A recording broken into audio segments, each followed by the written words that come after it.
Well, good evening, everyone. How are you all doing tonight? This is our introductory moment. My name is Chris. I am your guide for the evening here with Pretty Gritty Tours, bringing to you the City of Tacoma's tour of Wapato Park. And I'm just checking in right now to make sure that everybody can hear me and that everybody can see me. We upgraded our camera equipment, so it should be a visually exciting experience tonight, to say the least. I see a lot of familiar faces out there, so if you guys have any questions, you know how this goes. Please put them in the comments. We can address them. They pop up, and we're happy to talk about them as they come up. But more than anything, I just want to thank you guys for being here tonight. I know you've got a lot of options as far as entertainment and things to look at. And so we're delighted that you would join us tonight. And it sounds like you can hear my kid in the background. So we're really going with the park vibe tonight. We're embracing it. I do want to take a moment to thank the people that have made this tour possible tonight. The City of Tacoma's Historic Preservation Office is the entity that puts on all of these normally free walking tours throughout the city of Tacoma, and they ask us to help facilitate those. Obviously, things are different this year, so we've been doing them online virtually, and I think it's actually worked out really, really well. I don't know about the rest of you, but if you were outside in the Tacoma area today, you can understand why I'm really glad we didn't do a bike tour at 11 a.m. today. It was a brutal, torrential, just downpour, thunder and lightning, and it would not have been as much fun as I was expecting. So, hey, this is fantastic. You guys get to just join us from the comfort, safety, and warmth of your own home. Let's see if I can give you guys just a crash course on Wapito really quick and sort of indoctrinate those of you who might not be familiar with it, and then sort of ease our way into it from there. And the best way to do that is, of course, to just show it to you. So this is Tacoma, an aerial map of it, and luckily we've already pinned it right down here, just off of I-5 here, right in sort of South Tacoma area here. Wapito Lake is originally a glacial indentation. The most commonly held belief by geological surveys is that a massive ice sheet moved into the Puget Sound and left behind a lonely iceberg that was like, hey guys, you coming back?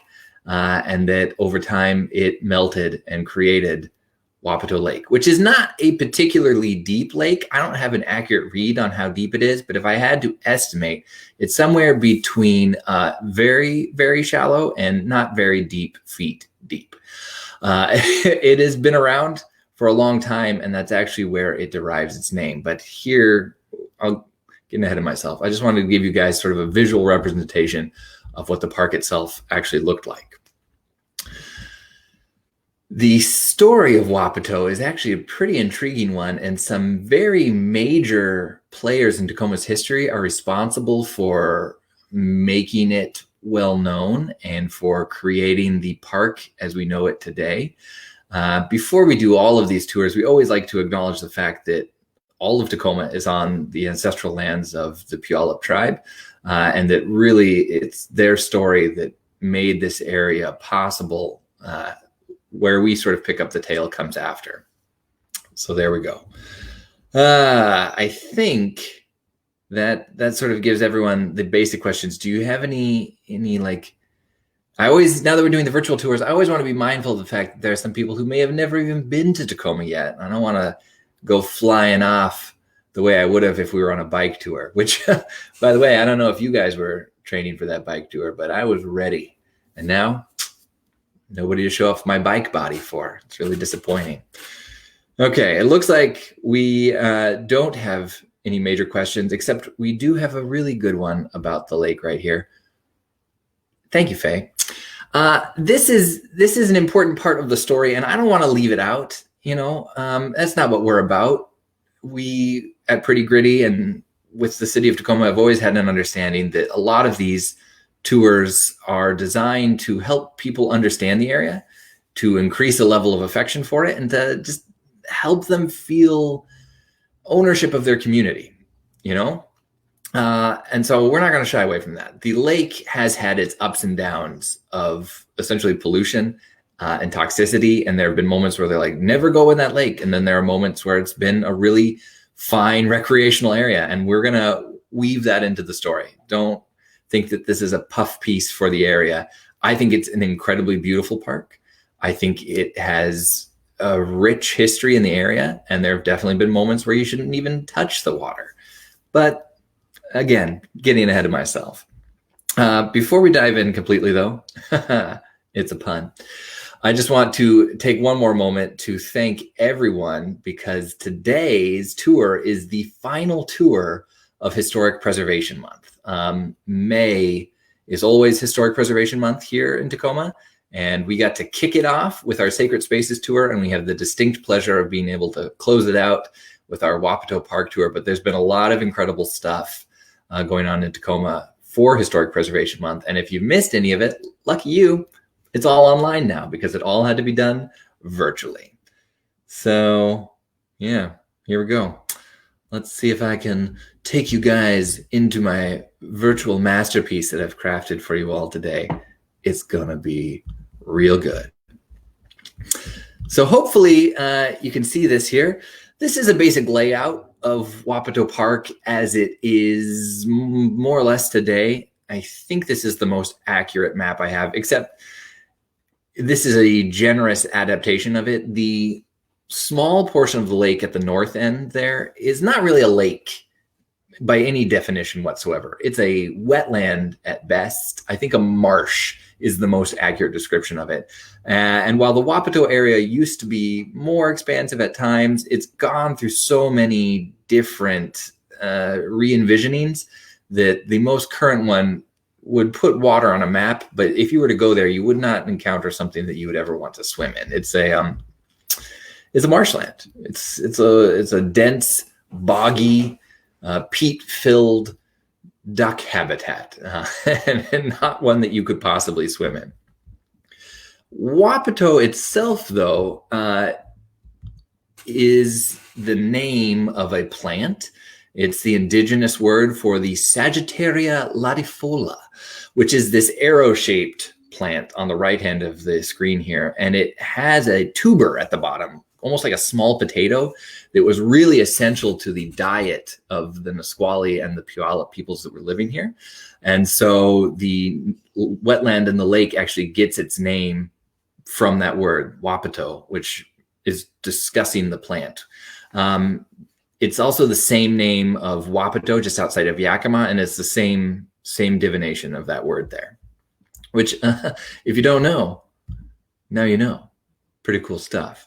The story of Wapato Park, though, really starts with this guy, R.F. Radbow, and he is one of the key players in Tacoma's history, where very, very early on, he settles in the area in the 1880s, and then starts the Tacoma Ledger, which, if you've been to Devil's Reef, my absolute favorite tiki bar, the basement, that building there, was at one point the Ledger building.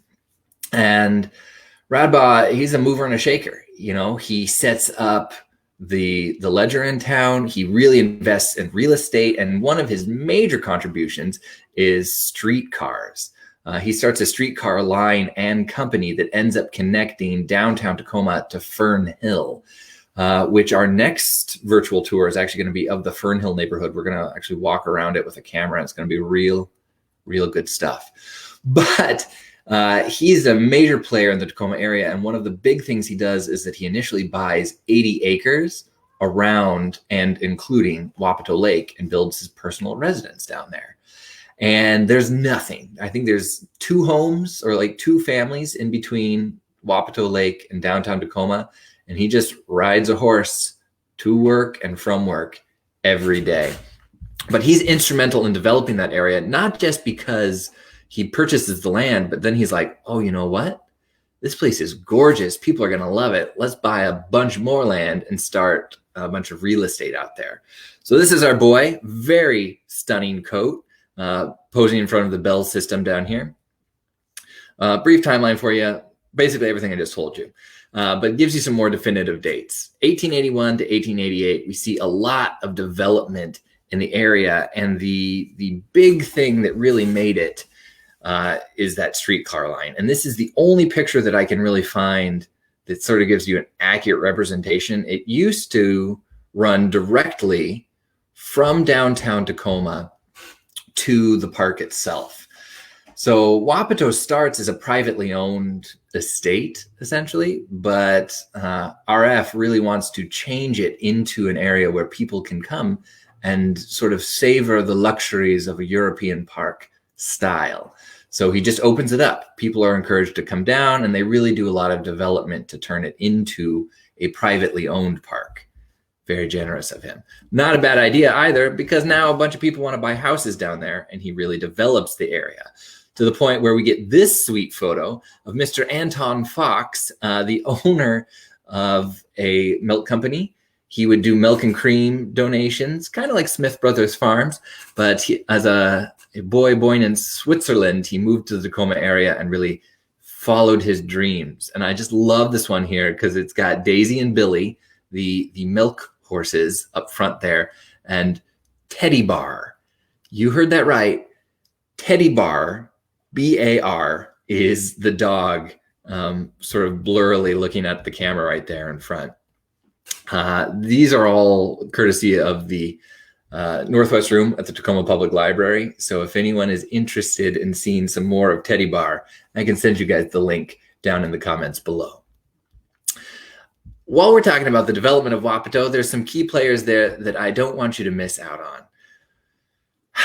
One of the most influential players in the RF Radbaugh story, that's him on the left there, is Colonel William Lightfoot Visscher, which is a mouthful. That's the gentleman with the fantastic mustache there on the right. And these two were enemies. Anyone who's been on our Harry Morgan tour, the first crime boss of Tacoma, knows that Harry Morgan sort of ran Vice in downtown Tacoma, and the Ledger, run by Radbaugh, hated him, and so started this massive and expensive smear campaign to destroy Henry Morgan, also known as Harry Morgan. Depends which translation you're looking at. Morgan brings in this stunner right down here, Colonel Lightfoot. Neither is actually his name. He's not a colonel, and I don't know that he was that swift or light. But Lightfoot Visscher here starts the Globe, which is essentially a propaganda newspaper designed and built exclusively to defend Harry Morgan and sort of destroy the Ledger. And it's effective. It ends up being one of the final pushes that bankrupts our boy Radbaugh, and so he has to abandon his designs for Wapato Park, which is pretty sad. But before he does, he has some tricks up his sleeve. One of the big things he does is that he invites his personal friend, George Francis Train, which if you don't know George Francis Train, I'll give you a little bit of history right now, but just Google him. The dude's insanely cool and possibly insane. But as a classy, quintessential 1880s trust fund guy, he was an eccentric millionaire, billionaire, traveling around the country, doing publicity stunts, making money, making deals. And as a friend of Radbaugh, he was invited to the Wapito Park area for the, what did they call it? Picnic with Citizen Train event, where people could come and just have a picnic with him and like gain some celebrity and in hopes to gain some extra money, because it was 20 cents to ride the rail car from Tacoma down to Fern Hill with your stop at Wapito. That was your round trip ticket. And that's how a lot of this money was coming in at the time. They also briefly charged admission to the park. So George Francis Train was briefly a publicity stunt, and rightfully so. He was very famous beforehand. And then at that time, Radbaugh, the guy who owns the Wapito area, sends him on his second around the world trip. George Francis Train had gone around the world in 80 days. It's said that he is the inspiration of Phineas Fogg around the world in 80 days. And so he's a pretty impressive dude until newspaper journalist Nellie Bly smashes his record. 72 days, 6 hours, 11 minutes, and 14 seconds in 1890. So everyone's blown away by the fact that this writer, who's a woman, smashes his record, and they're like, this can't stand. So Radbaugh sends Train back out around the world, departing from Tacoma and arriving back to Tacoma. And he actually beats not only his original record, but Nellie Bly's second record. George Francis Train does it in 67 days, 17 hours, 59 minutes, and 55 seconds. Very impressive for 1891, to say the least. That said, just while we're talking about it, I don't want to diminish any of Nellie Bly's many achievements. If you don't know her, please Google her as well. Just get a running list. She did a lot of incredible stuff, was really instrumental in the suffragette movement, as an accomplished journalist in her own right, and of course, went around the world. The other key player that you guys should know for this whole thing is, of course, our boy Ebenezer Roberts here. And he was a classically trained gardener who learned the craft in England. He was Austrian by birth, but he ends up moving to Tacoma with his family. And the dude loves plants. Like, he loves gardening. It's his passion, his calling. It is his conviction. So much so that he actually names his children Woodland. I'm trying to remember. It's on the screen here. Woodland, Resida, and Trillium. All after plants or naturescapes that he's into. The dude is committed. You may have heard his name before. He's been featured in a few of our tours. He is the gentleman responsible for landscaping Wright Park and Point Defiance. So to talk about a landscaper who's instrumental in the story of parks in Tacoma, it would be hard to find perhaps someone more in the scene. And he had crazy plans for Wapito. He was interviewed by a reporter back in the 1880s, and they were like, so what's your vision for this place? And he's like, I want it to be grander than Princess Park in Liverpool, and it's gonna be soon. I've included some Princess Park in Liverpool pictures in case you, like I, had never heard of it. This is a little grainy, but it was a very pretty park. And he has plans to put a conservatory, a glass conservatory, very similar to the one that's in Wright Park today, a pergola, a zoo, a bandstand, all sorts of these like botanical gardens, waterfalls, huge plans. But as we hit on a little bit earlier, our boy Radbaugh ends up going bankrupt for several reasons. One is that running a smear campaign turns out to be very expensive, as does running a railroad. So he ends up losing a ton of his money in that, ends up selling the ledger, and then tries to make his money back up. But the financial collapse of 1891-93 happens, and he loses everything. He's unable to recover from that. And so he sells huge swaths of the Wapito area, and it's lost to the Radbaugh story.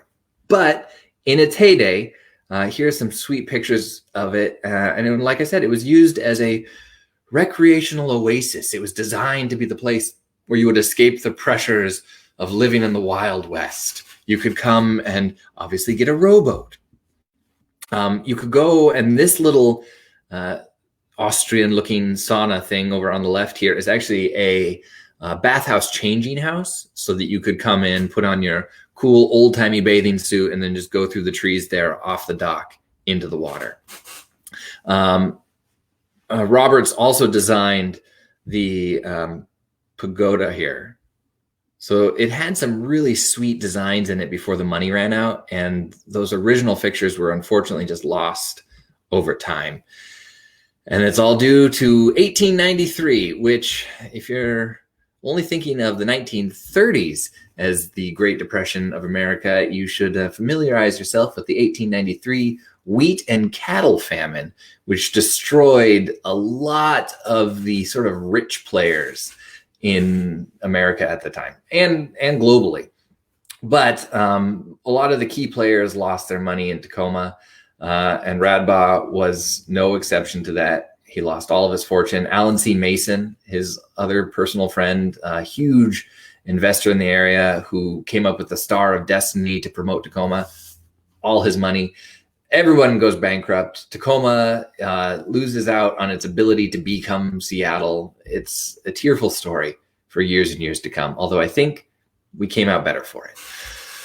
Needless to say, this leaves Wapato Park in sort of a flux. People aren't sure what to do with it until the Metro Parks, not yet established as Metro Parks, but the Parks Board starts to lay their eyes on it. And because it's already a private park, they're like, maybe there's something to this. Maybe we should be involved in this.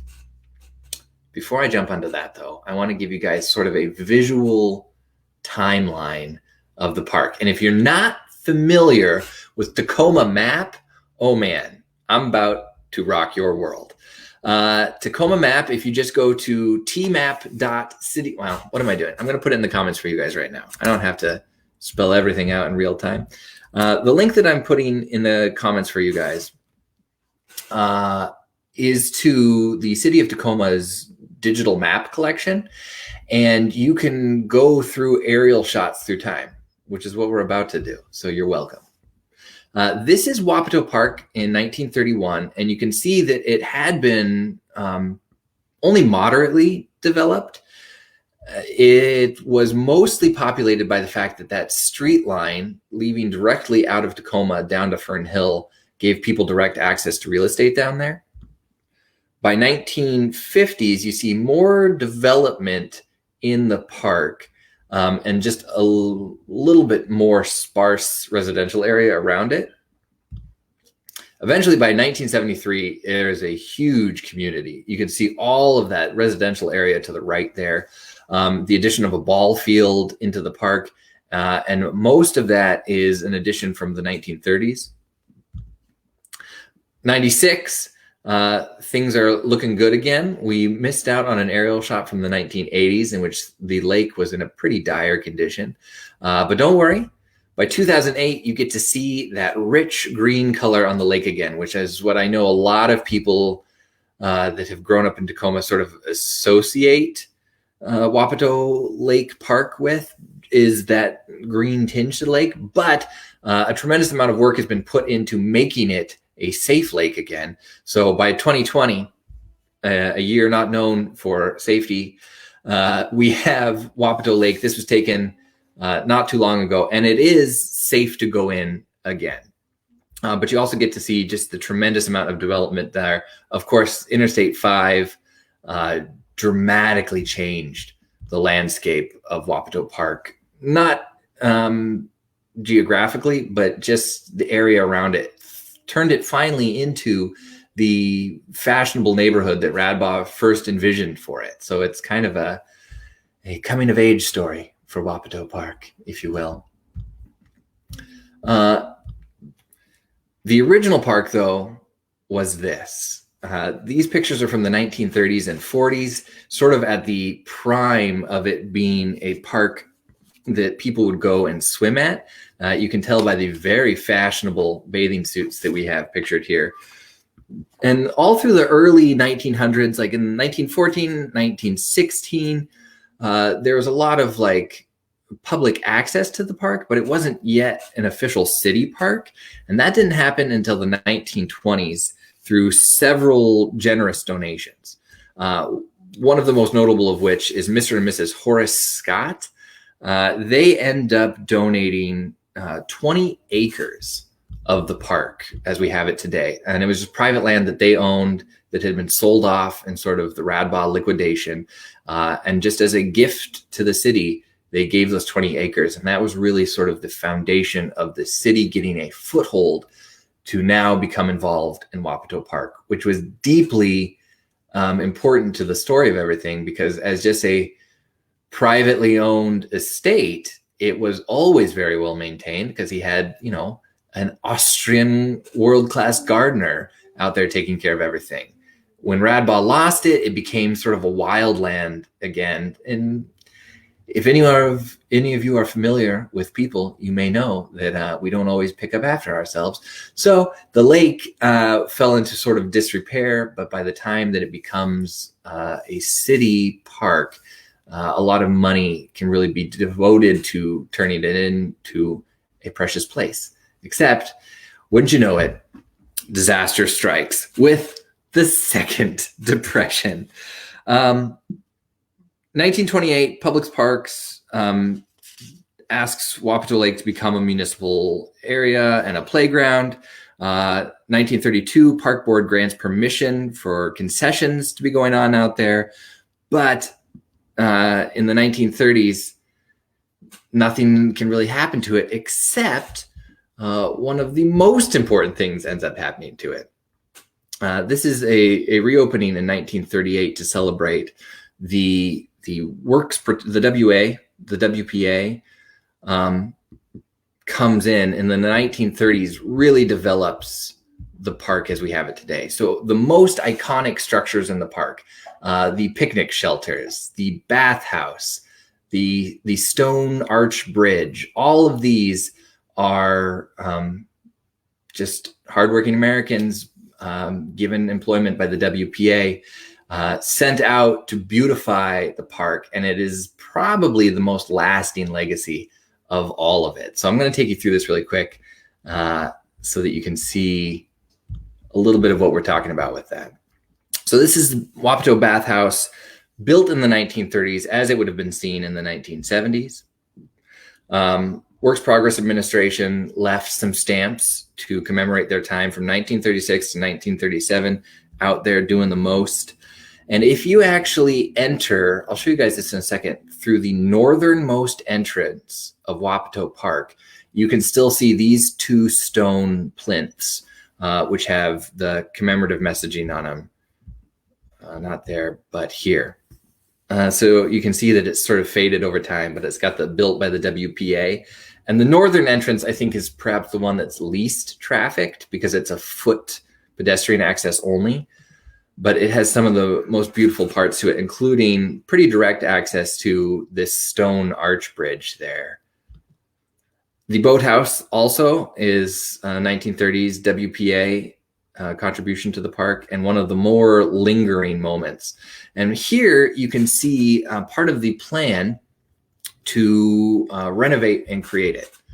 So the thing that makes Wapito so great right now is that in 2005, there was approval granted to beautify and refurbish the park, to make it safer, to increase the infrastructure in it, to add some beautifying projects, sculpture parks, to redo the bathhouse, a lot of this just to make it a more inviting park. And one of the things I love about it is that they went through and they sort of asked people in the park and they're like, do you feel safe here? And the overwhelming majority of people are like, yeah, absolutely. I mean, not at night, obviously, but yeah. And so sort of the overall response to that poll was, we have to do something to take care of Wapito. And it's important that they did. Wapito is, one of the largest lakes in the area, certainly within Tacoma city limits, and provides an opportunity for people to do a lot of water access, and always has throughout the years. They had rowboats very early on. Pedal boats were on the lake for a long period of time, basically up until the 1980s and sort of off and on throughout time. They've always had access to the boathouse here, and then playgrounds, ball fields, and most recently dog parks have been added as part of that 2005 initiative to sort of beautify the park, which they're in a midway process for. So let's take you guys back to our visual look of the park here. So one of my favorite parts of the park is actually the pergola here, which was a 1928 addition to the park, believe it or not. This is what it looks like today. And you can see it hasn't changed too much visually. Structurally, it's had some work done. Let's just say that. The columns at the base of that have been replaced with a concrete and fiberglass to sort of maintain a longer lasting pergola. But the upper section there is still wood. So a lot of the historic integrity of it has been maintained. And of course, the original design is still there. But this is one of the original parts of the park that has maintained its position here for so long. And it is the main entrance to the park when you first go in. One of the things that's always made the park so famous with people, though, is its success with fishing. It has been historically stocked with trout. I have never found historic mention of whether or not there were fish in it in the beginning, but I believe there were. And over time, because it became such a popular fishing spot, they had to start stocking it with trout and whatnot. One of the major downsides to that, though, was in the early or mid-1900s, the park hit its first sort of snag as far as swimming. In the late 1940s, it was determined that the water was no longer really safe for people to be swimming in, and they did some testing on it, and they realized that the problem was sewage, that there was a great deal of sewage running into the lake. And so they're like, well, that's probably not good. So they did a couple things. At one point, a sewage infrastructure system was built to divert that away to a treatment plant instead of directly into the lake. And the other thing that they did was that they dredged it. And at several points through Wapito's history, the lake has been dredged, either to make it deeper to create a swimming area or to remove gunk from the bottom of it. Unfortunately, at one point in the mid-1900s, someone made the suggestion that they should just fill gunny sacks full of chlorine and then just tow it back and forth through the lake, which, hey, guess what? Did an amazing job of cleaning the lake, but turns out wasn't as successful for maintaining the trout population. So needless to say, that method is no longer employed by the city of Tacoma. It's something that has gone by the wayside, and I can go ahead and say confidently, we're glad that it did. In the 1950s, they have some great photos of these models that they were making. This is to represent sort of new architectural styles that they wanted to try. And I love it because what they were doing is creating these models, but then they would use a forced perspective shot to sort of show what it would look like in full size in an area here. So let's see if we've got the next one here where you can see it. Yeah, so they took this all over the city of Tacoma, this model here. You can see it next to the Narrows Bridge if they were to create this swanky 1950s outdoor seating area.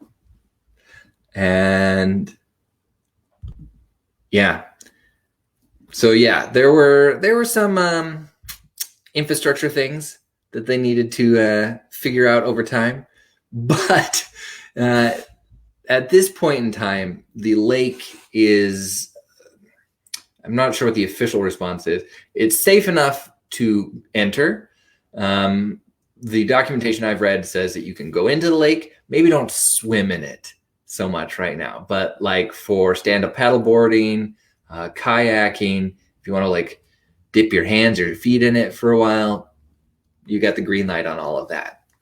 The most recent pollution problem, and the one that you got to see from that early 2000 picture where the water was so green, was actually an issue of toxic algae growing because so much phosphorus has been flowing into the water just off the streets. Rampant sort of industrial pollution finds its way into the water, creates an acidification of it that is conducive to this toxic algae blooming and is disastrous across the board. The method that was employed for that is to put copper sulfate in the water, which creates a chemical environment that's non-conducive to toxic algae. It balances out the phosphorus in there, and it has been very successful in cleaning up the water. And then after it's all bonded in sort of an inert sludge on the bottom, it can be scraped out. And like I mentioned, that's a method, not with the copper sulfate, but the dredging of stuff off the bottom of the lake that has been employed over the history of Wapito. This picture I'm particularly fond of. This is in 1981, where a huge move was made to clean up the lake. So they drained the entirety of it, scooped out everything to the point where they got to sand and gravel at the bottom, and then filled it back up with clean water.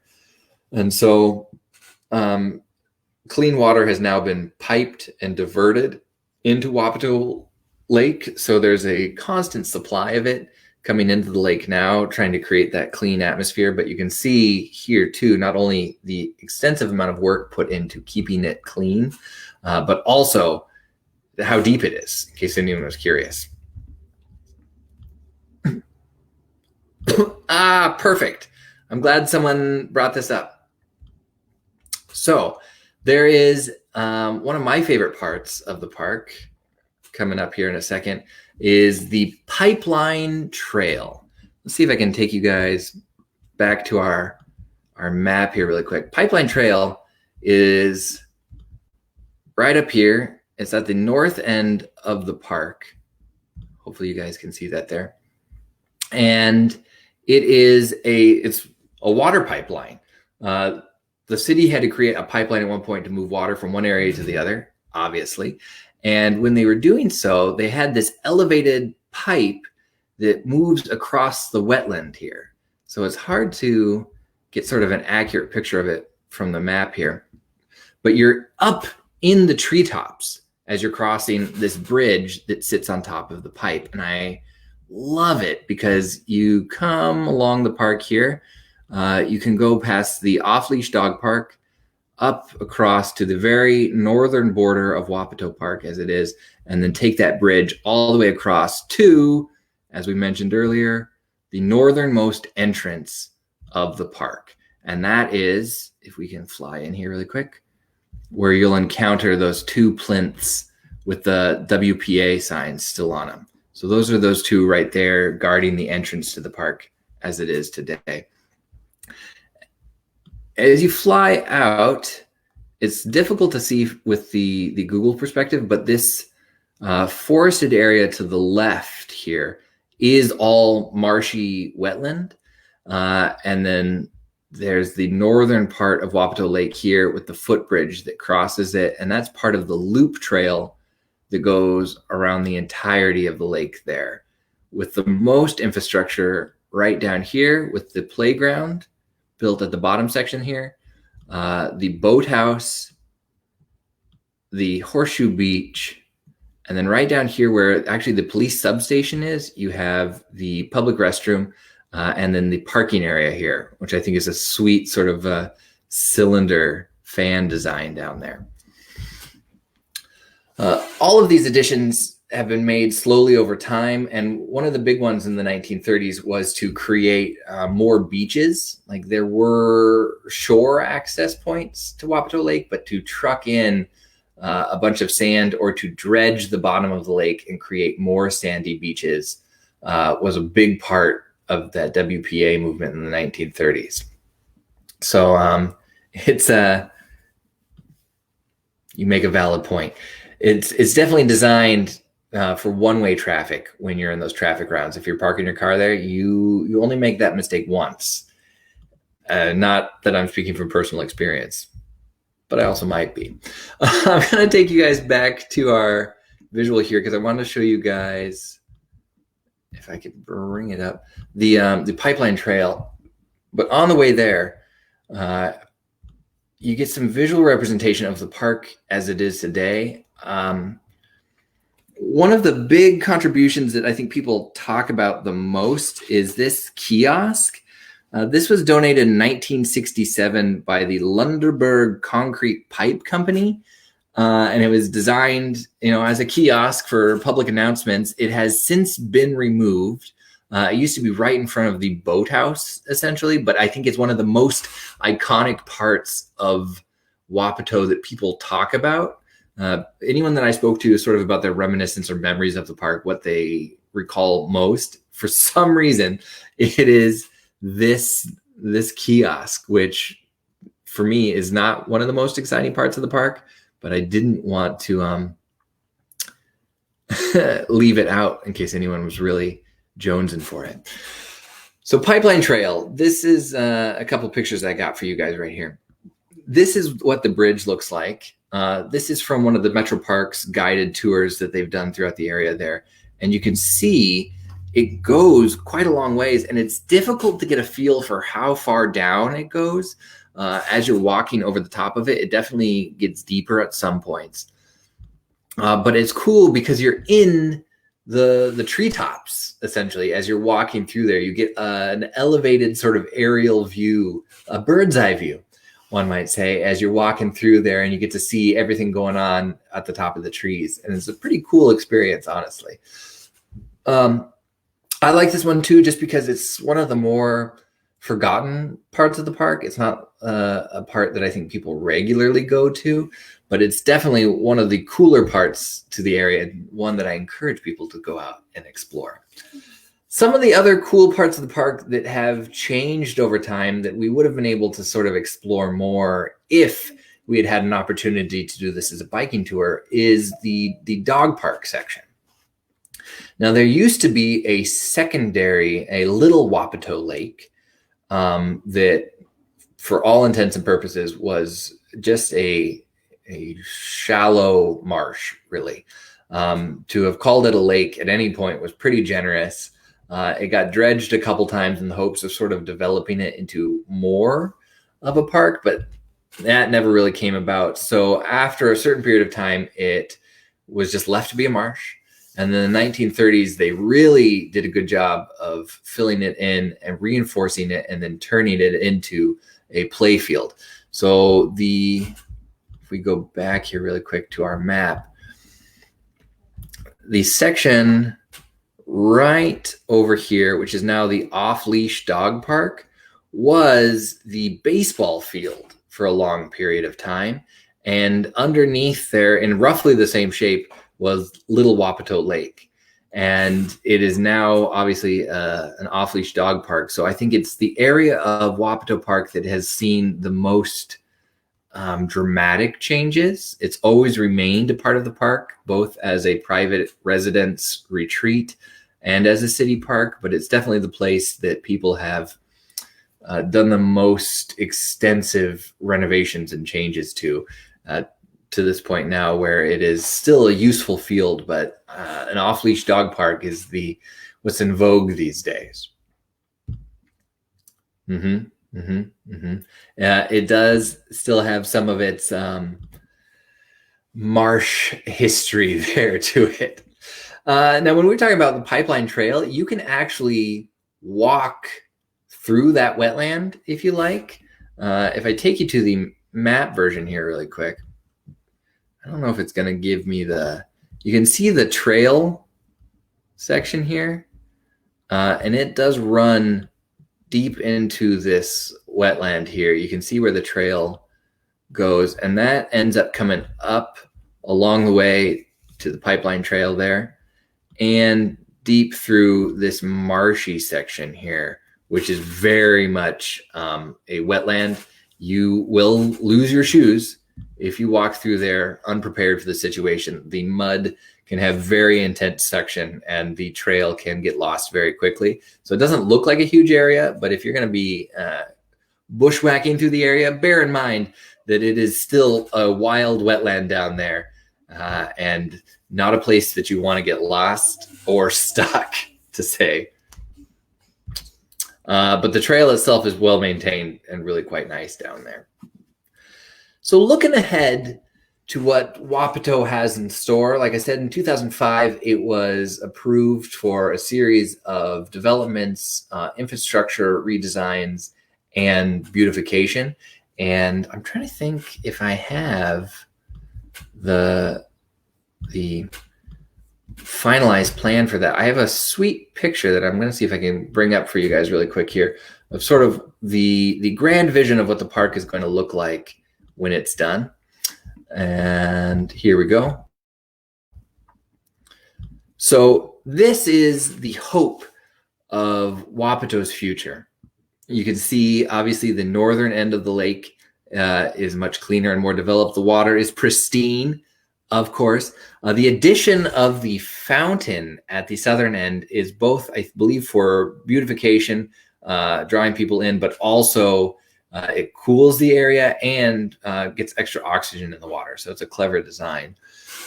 You can see that the rounds have been taken out of that parking lot, increasing additional space down there, and there's more of a traffic flow through the area so that you could get additional cars down there, but still maintain a safe buffer area so that if you're in the park, you don't have to worry about your kids getting into traffic or anything like that. This is a slow process. A lot of these changes, including the new dock outside the boathouse, have already come to fruition. But to get to this final stage is requiring time and funding. So eventually the city's going to get there. But when Wapito does eventually arrive to the point where it looks like this beautiful space park, I would encourage everyone to remember its wild history as a glacial indentation full of that Wapito plant that was once a ground where that tuber would be harvested by the people that lived here, turned into a private residence for one of the more influential newspapermen in the area. It has been the great retreat for the city of Tacoma during the heat for generations. It has been a massive fishing stop for so many people throughout the years, including these fine young people right here. The fishing derbies have been held in Wapato Park since the 1940s, including at one point they put a fishing float dock so that 250 of Tacoma's youth could be on it at once, going out trying to catch whatever trout were still out there. It is a park that is literally in the heart of Tacoma and has been an influential and important retreat over the years. So to maintain that, I think, is of the absolute importance for the city of Tacoma and for all of us. So I hope that everyone today feels a little more ownership to the Wapito Lake experience and that they can see it for the beautiful park that it is. So if you weren't able to go out and see it yet, now is your opportunity to go out and experience it moving forward and to sort of get off that main lake round, sort of explore the different bends of the park as you go throughout there, because there's a lot of it to explore and it has a lot of options, whether you have kids, dogs, or just a need to get away from it all. It is still every bit the retreat that it was originally designed to be. So there we go. I'm gonna go through comments here and see if anybody has any major questions about the Wapito region. But as always, you can just leave them in the comments. We're very active online. I know that the City of Tacoma's Historic Preservation Office does a phenomenal job running their social media. And above all else, City of Tacoma and all of us at Pretty Gritty Tours just want you guys to feel a deep passion and pride for the area, to know the story, and to feel like it's your story too. So with that, as always, I'm your guide, Chris Stottinger with Pretty Gritty Tours. If you feel that you've enjoyed your journey tonight and you would like to show that with a tip, on the front page of prettygrittytours.com, you can find a link to our PayPal where you can tip your guide. Never expected, always appreciated. And do look forward to more City of Tacoma Historic Preservation Office events. Our next one is in 2 weekends, where we're going to do our virtual tour through historic Fern Hill, which has a sweet story. And that one I am going to be doing with a handheld camera on a gimbal, going through the neighborhood, showing you the sights. So things are developing. We're looking forward to seeing you guys out there soon. And as always, keep on exploring. I'll talk to you guys soon. Bye.